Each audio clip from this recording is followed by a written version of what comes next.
Well, what's going on, Cardinal Nation? Well, uh, tough loss today as we lose 6-2, game one of a doubleheader to the Atlanta Braves.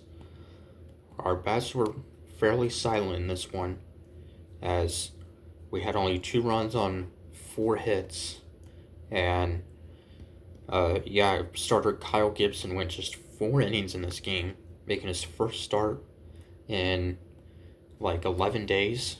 Got an extended amount of rest.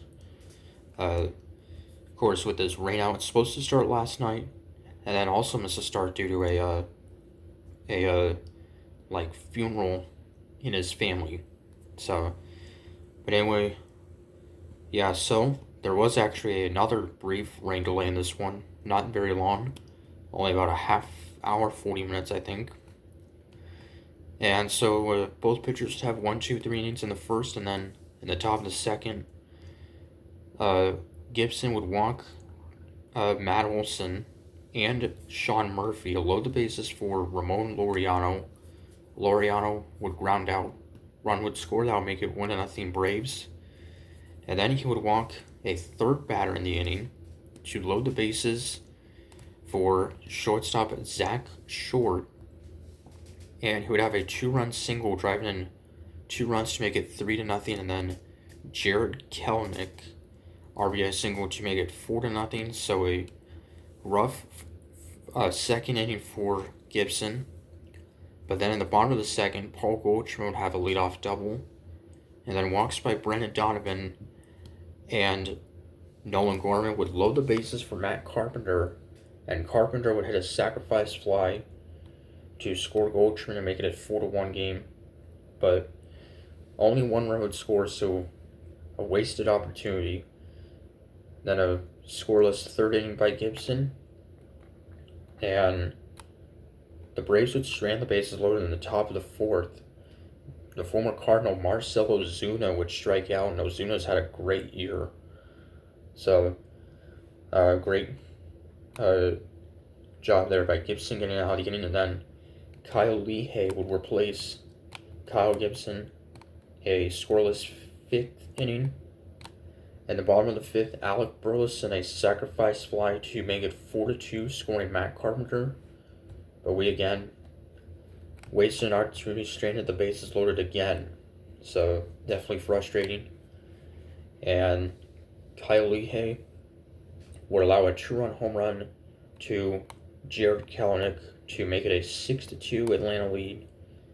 But Lehey would pitch 3 innings and 55 pitches, and then a scoreless 8th inning from Giovanni Gallegos. Yes, Gallegos was activated off the IL a few days ago and now finally gets his first action out of the pen.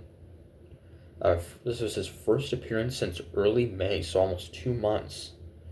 So great to see him back in a scoreless 8th inning. Would walk a batter, but no runs. Yeah, this was his first outing since May 5th.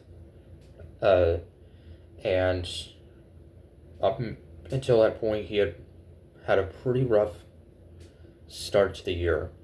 And yeah, so a scoreless 8th inning from Gio, and then a scoreless 9th inning from John King. Brave starter Reynaldo Lopez will go 5 innings, giving up 2 runs, walked 4, but struck out 5. He's had an outstanding year. So, and yeah, other than that, bats are pretty silent. We stranded 8 runners, and we were 0 for 4 with runners in scoring position. So, yeah, so in the second game of the doubleheader, which is also the rubber game of the series, it'll be left-hander Matthew Liberatore getting the start, a spot start against right-hander Bryce Elder for the Braves, who I believe is getting called up to start this game. So hopefully we can bounce back, take the series before the Cincinnati Reds come to town tomorrow night. So, till, I guess, later tonight, comments were saying, go Cards.